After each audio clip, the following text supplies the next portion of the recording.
Ano bang full script? Eh, isa pa. Okay na yan.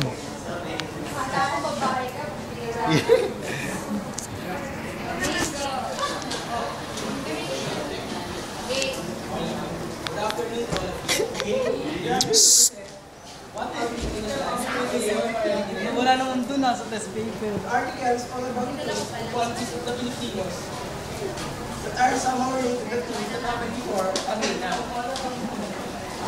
It's written here that we are friendly, good-natured, loyal, idealistic, sentimental, and so on. Said like that, general, we Filipinos are the most adaptable for the racial story. Means that we can easily adjust to particular situations with the people around us. Here, Frenchman remarked, "You were the only people in Asia with a sense of humor." And here comes think of it. Probably the pettiest compliment of all.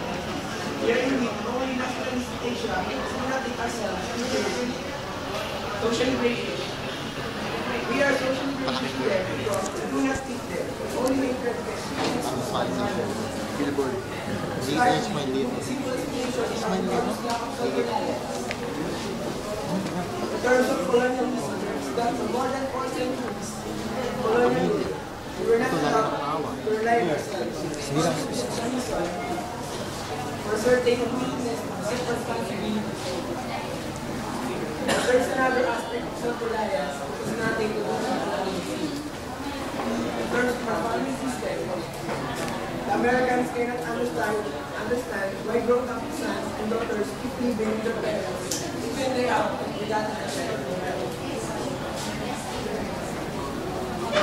And as even in the moment Hindi mo nakikinig sila.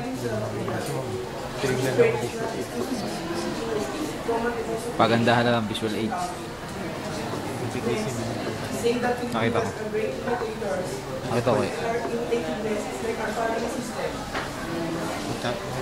Pero hindi ko siya nakita nag-explain.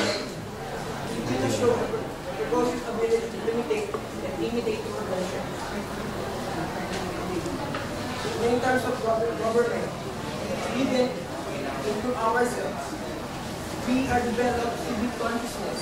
So trying to participate in the government as well as improve our civic Binasan. Basa nga lang. Babasa lang. establishment and independent Filipino government. Reading report.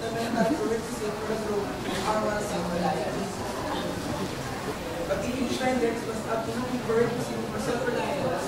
It's not the only factor to be considered. Ironically enough, the Filipinos discovered that they could survive the resources Nagbabasa.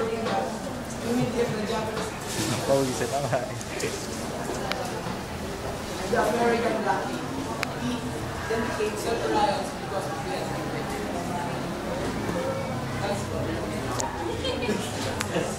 Ma'am, reading report. Pwede ko na magbasa. Ikaw nabasa na, Ryan? Di ba pala eh?